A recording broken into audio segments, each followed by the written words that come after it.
Hello and welcome to my United States Let's Play for the New Order. As you can see, the situation for America is not super great. We don't have Hawaii anymore because the Japanese nuked it, and we have Richard Nixon in power. And the only reason he's in power is because a Democratic-Republican Party has formed in hopes of trying to keep the National Progressive Party, which is a combination of the far left and the far right, in power. Right now, we've already got a pretty much pre-selected path in most of this. Nixon decided to get his hands dirty. No surprise there. And the decision between integration and segregation, we went down the middle. And for this is the only place we have a choice. They force us to go down containment theory, but we get to choose between cracking the steel curtain, which is a focus on going against Germany, or smashing the crested wave, which is about going against Japan.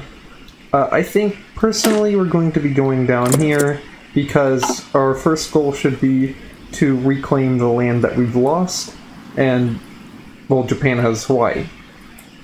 So for our research, I really don't know the meta, like at all. For industry, let's see. Do we want a reduced cap or reduced growth? Reduced growth also gives us max factory output. Let's stay. I think horizontal would be better. Let's see, for construction, we now can choose between... Oh wait, never mind, this is not mutually exclusive. We like military construction. We get some oil processing because we know we're going to be needing a lot of oil. Let's see, land doctrine.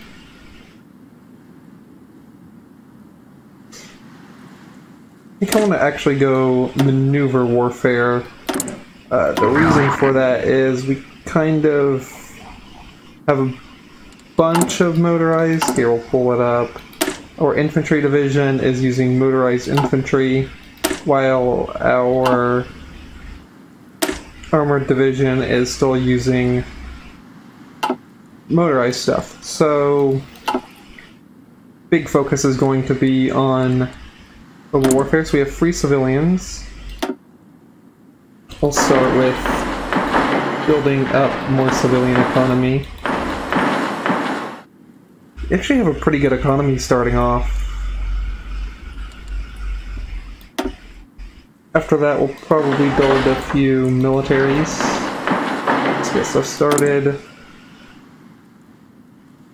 What are we missing? Say right now we just kind of spread everything around. Everything we could be building. Cool freight dockyards. Definitely gonna need some convoys.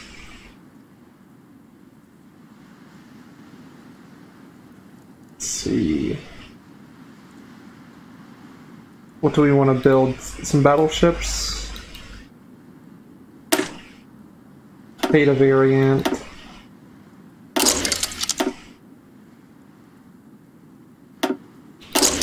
These ship missiles.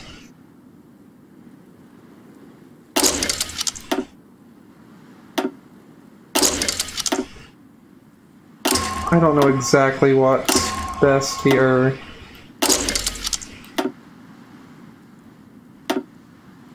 With the second battery.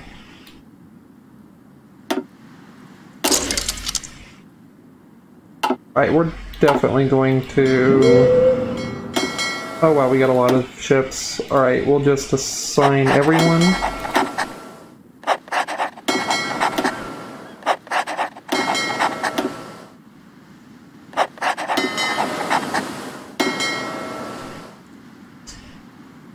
Go ahead and start with training. if this doesn't freeze up.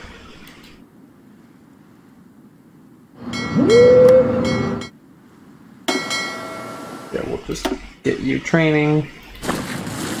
Something, I guess for the time being, we'll just... Probably gonna need quite a few Corvettes. And, let's see...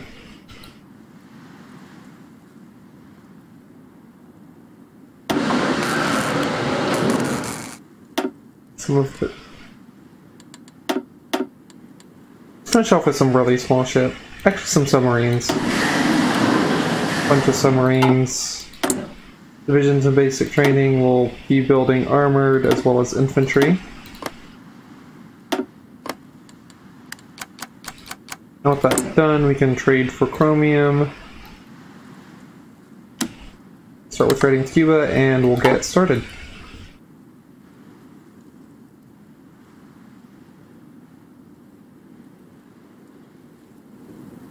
So we actually have only 33 divisions versus, say, Japan, 15 to 67. Alright. We are definitely weaker. Okay, I don't know why that popped up immediately.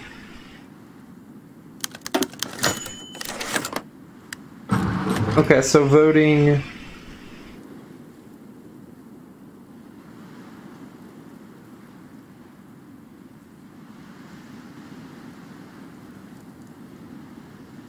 Let's see.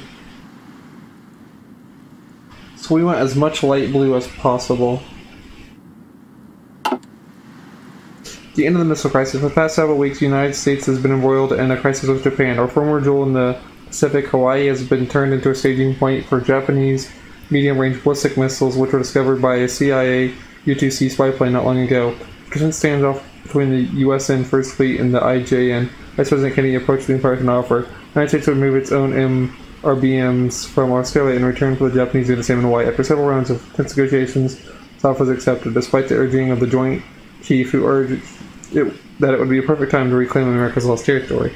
The doves prevailed, and today both sides are removing our missiles. This has been a major diplomatic coup for Kennedy, who is being hailed across the nation as a hero for his action in the crisis. President Nixon and mostly stated of the negotiation that has been widely criticized for such.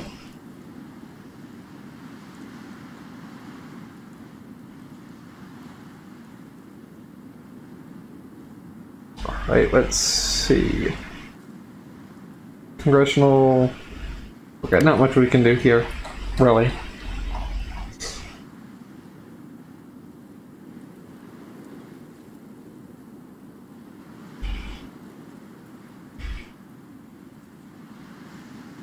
Shifting Irish politics towards democracy.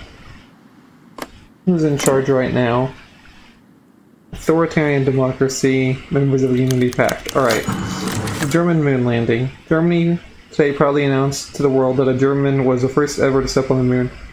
Barbhard Kollner, using a rocket based upon the A9-A10 design from World War II, and as a member of a team led by acclaimed scientist Werner von Braun, successfully landed along with a team predominantly made up of former Luftwaffe pilots. Kollner, on the live television podcast globally, snapped a smart salute to the flag of the Reich with the Earth visibly in the background. A photo which has spread across the globe thanks no smart to German propaganda. Jubilant celebrations began almost immediately across Germany.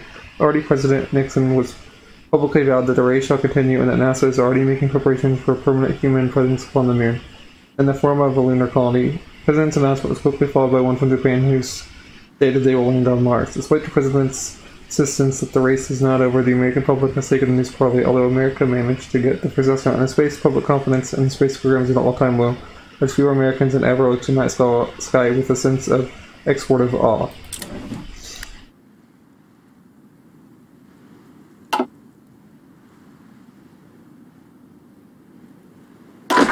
Probably should go ahead and get these guys training.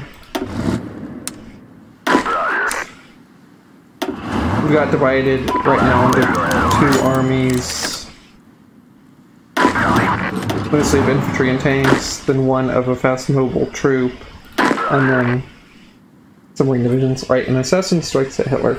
News from Germany today is sporadic at best. CIA assets in Germania has reported that shortly after celebrations over the moon landing began to settle, German military units and several platoons with their German dictators' various bodyguards units filled the streets, immediately put the city under martial law. From what we are hearing, an assassin, which Germans claimed belonged to the Japanese Kempeitai, attempted to kill the Fuhrer, but was stopped in his attempt by one of Hitler's personal bodyguards and killed on the spot. Already reports of several assassinations have surfaced as various politicians in the Reichstag initially believed Hitler to have been killed and begun long planned plots to eliminate the rivals in chaos. In this race, various military units came down to blows.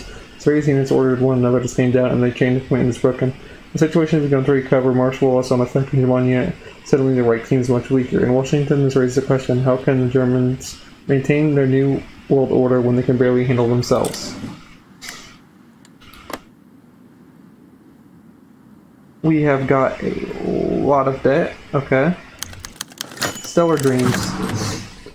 He soared in his rocket ship above Earth. As he gazed through the capsule window at the continent stretched out beneath him, he realized just how small mankind truly was. It occurred to him that if every human being had the opportunity to see what he could see, how insignificant all the struggles and wars and vendetta were, the world might actually finally know peace. A peace where everyone would work together towards the achievement of science, prosperity, and suddenly ringing cut across his psyche, and he was jolted from a dream of days past. Suddenly, sluggishly awake from his sadly earthbound bed, he fumbled for a telephone on his bedside cabinet and pulled the receiver to hear John Glenn speaking. Way too early in the morning, might I add. Panic voice across the line. John, it's James. Have you heard the news? Glenn rubbed the sleep out of his eyes and replied, James Edwin Webb. I have not even got out of bed. Be more specific. The defunding NASA. Hastily made coffee and frantic flipped through the morning paper later, and John Glenn felt a wrench in his gut as he faced the prospect of icework all being grown out. So what? The Germans have to move first, and that means space is over. What can we do? They can't just give up on the future. Nixon's already made up his mind. He wants to move the money over to the military and other practical projects. Red pauses, Glenn out an outrage and take a breath. I really don't think there's anything we can do to stop him at this point. I'm sorry, John. Quinn felt himself back in the rear of space flight. The government could not just let a German space be put in. America had to live to see the stars. Nothing we can do. We'll see about that.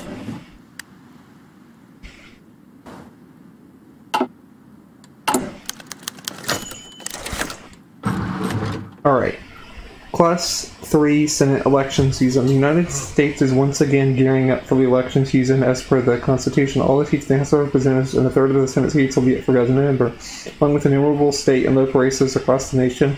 And of course, American politics will change with its status quo or radical upheaval. It's time for the people to decide. The Republican, Democrats, the National Progressive Party, along with numerous other parties, are gearing up for political machines across 50 states, with special focus on going to those Senate seats up for grabs. Tens of thousands of volunteers, campaign staff, and candidates are gearing up to begin the primaries, rallies, whistle-stop tours, public speeches, and glad-handing, and debates will dominate the nation's attention for the next few years. Issues of great importance will be debated, candidates will be scrutinized. Eventually, a million of voters around the nation will get a chance to make their voices heard. The greatest democracy in the world will once again have to prove itself.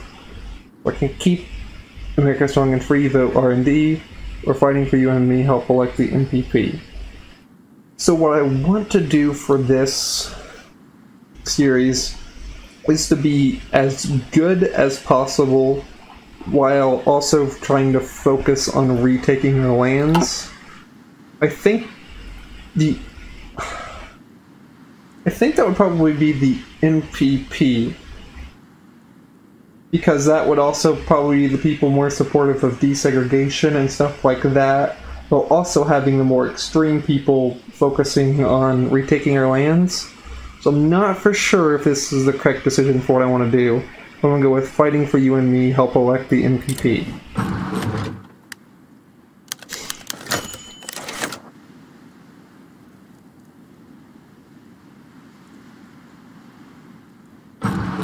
From the sun-drenched hills, revenge-laden neighborhoods, and wild underground economies of the Bay Area comes to the debut novel of one Ken Kesey, One Flew Over the Cuckoo's Nest. It's bizarre, profane, provocative, and a gauntlet thrown on the table of America's literature. Inspired by Kesey's work as a psychiatrist already in Menlo Park, California, the novel follows Randall McMurphy, a veteran of Scotland and proud streetballer since the time in the psychiatric hospital for battery and illicit gambling.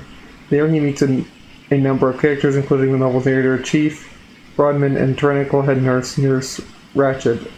Over the course of the novel, McMurphy challenges Ratched's rule, standing up for himself and the other patients at the ward. He's rewarded for this with lobotomy, courtesy of Ratched. The novel ends with Rodman smothering McMurphy in an act of mercy before escaping to freedom. Confusedness has already garnered its fair share of accolades and controversy, like when you're calling it portrayal of America's own authoritarian system in an age where the nation is supposedly a bastion of liberty in the world.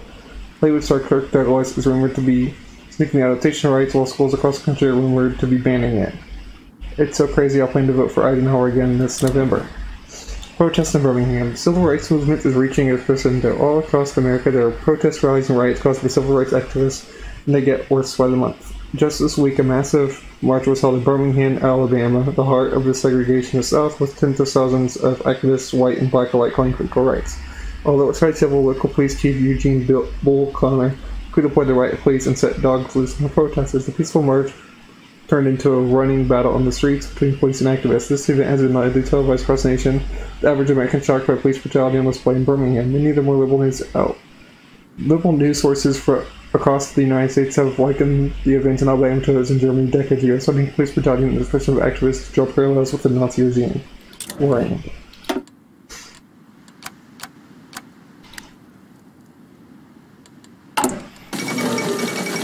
Hitler names Bormann as successor.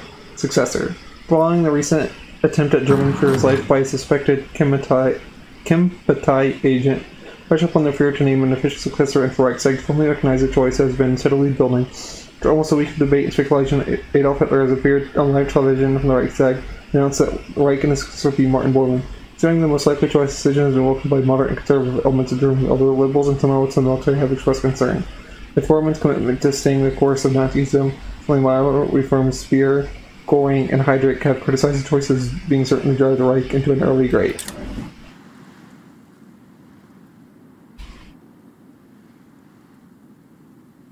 Let's see, is there anything we can do here? Let's pull this up real quick. So we probably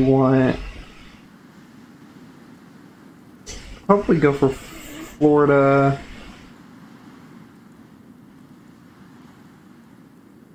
We actually don't want light blue, we want blue or red.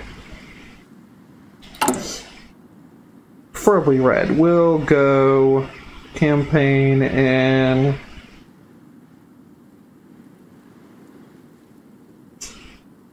campaign in the Deep South.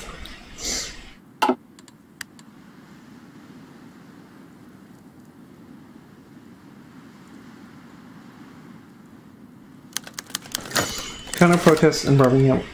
1 week ago, civil rights activists held a protest in Birmingham, Alabama that quickly devolved into a riot, and tens of thousands of people opposed to the civil rights movement have staged a counter-march, waving the flags of the Confederacy, their home state, and even a few swastikas. In comparison to the previous week, the police chief didn't even bother deploying more than a few lightly equipped beat cops, several of which joined the protest. Furthermore, there are reports that pro-civil rights activists attempting to collect over Birmingham to continue the movement have been driven out of the city by police and locals alike, with several would-be protesters returning home battered and bruised. The rising violence in Birmingham and elsewhere, Vice President Kennedy has reportedly conceived President Nixon to consider fertilizing the Alabama National Guard and deploying it to restore order in the city. Even more worrying. Now what's next? Pandit Nehru goes to Washington. President Richard Nixon met with Indian Prime Minister Jawaharlal Nehru at the White House today. The meeting, the first between Nixon and Nehru, was the first stop of the Prime Minister's visit to the United States, soon to be followed by multiple stops in Washington, Virginia, New York, and the Oval Office. President Nixon reaffirmed America's commitment to deepening the political and economic ties of India. India is a vast nation blessed with a multitude of resources and a rising population. It's a belief in the administration that the United States of America would be foolish if it did not embrace the Republic and all the opportunities it offers the world. Following the President's remarks, Prime Minister Nehru returned with clarity of his own. The people of India are on the verge of success in the fields of economic, social progress, and national development. We wish to use this success to join hands with the free world and would likely thank the President for his efforts to bring our nations closer together. Let's see, is India actually... Okay, they actually are a democracy. Okay, cool.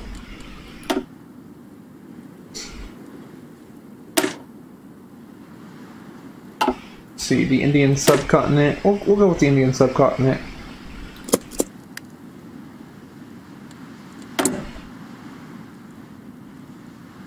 We can only campaign in one place at once.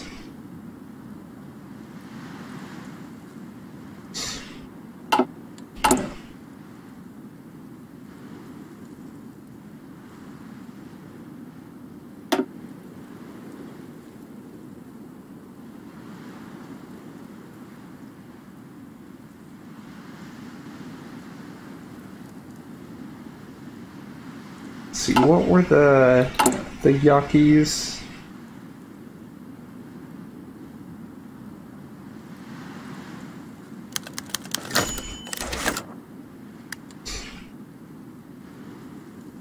Probably want to do the NPP Center, if I had to guess. Martin Luther King's Jr. speech. I say to you today, my friends, that in spite of the difficulties and frustration of the moment, I still have a dream. It is a dream deeply rooted in the American dream. I have a dream that one day this nation will rise up and live out the true meaning of its creed. We hold these truths to be self-evident that all men are created equal.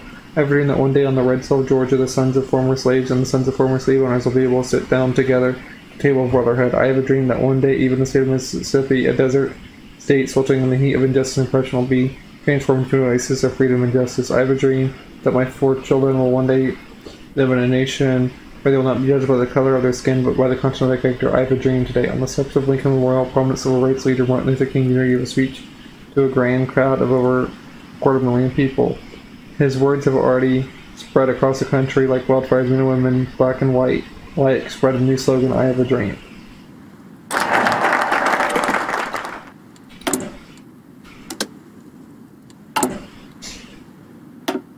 Actually, with this, here in Defense of the Stars, John Glenn stood before the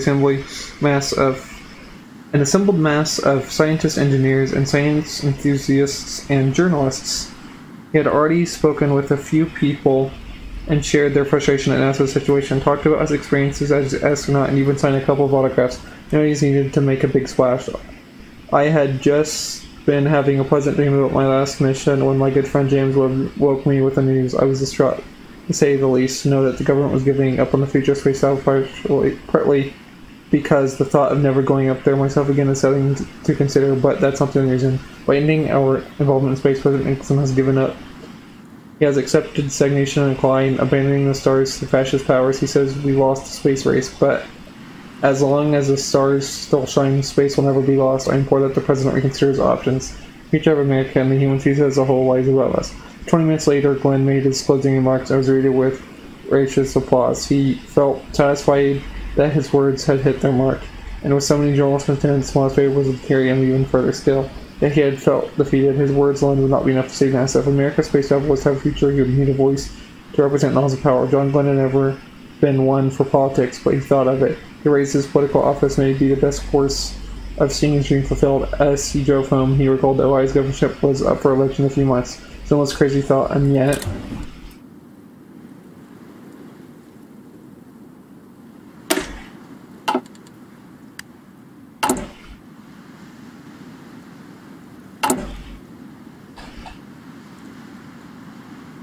this is almost done. Where else can we campaign?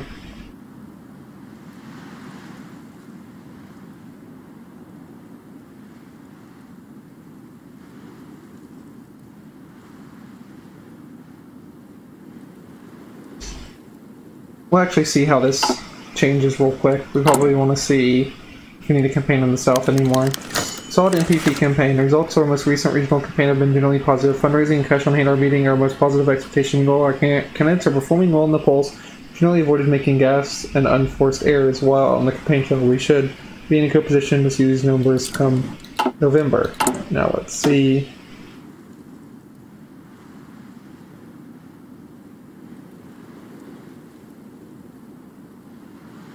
Okay. The Midwest is not good for us.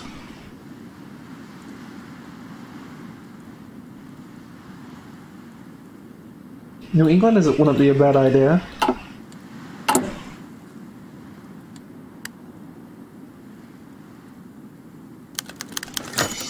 The R&Ds run the middling campaign. According to our people on the ground, the most recent Republican Democrat regional campaign we at best described as mediocre. Their PACs and campaign organizations have been outperformed, while their candidates have lagged in the polls and attract relatively enthusiasm. Depending on our fortunes, they may still have a chance, but their recent difficulties certainly bode well for us in November.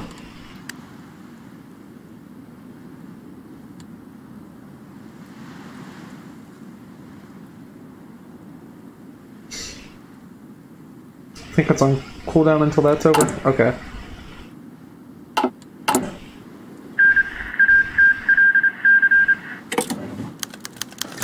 German spy arrested.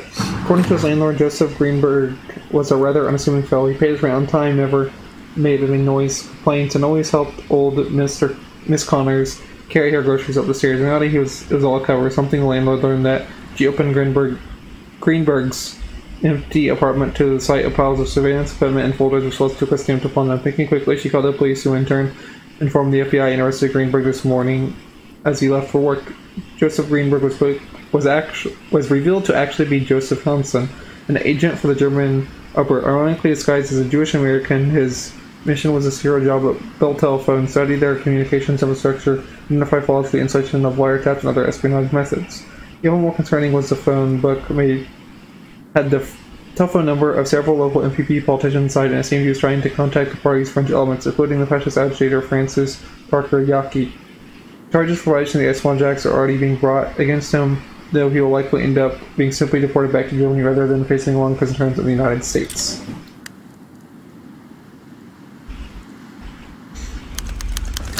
The House divided. The House divided against itself cannot stand. I believe this government cannot endure permanently half slave, half free. I do not expect the union to be dissolved. I do not expect the House to fall, but I do expect it will cease to be divided. It will become all one thing or all the other.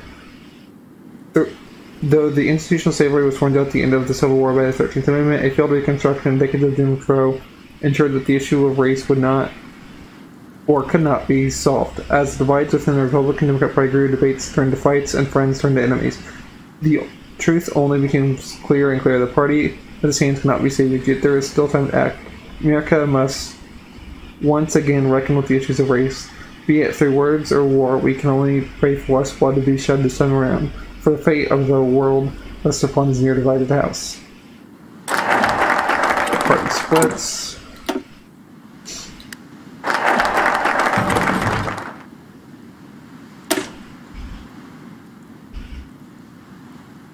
We'll go with the Kennedy plan to pass the Civil Rights Act,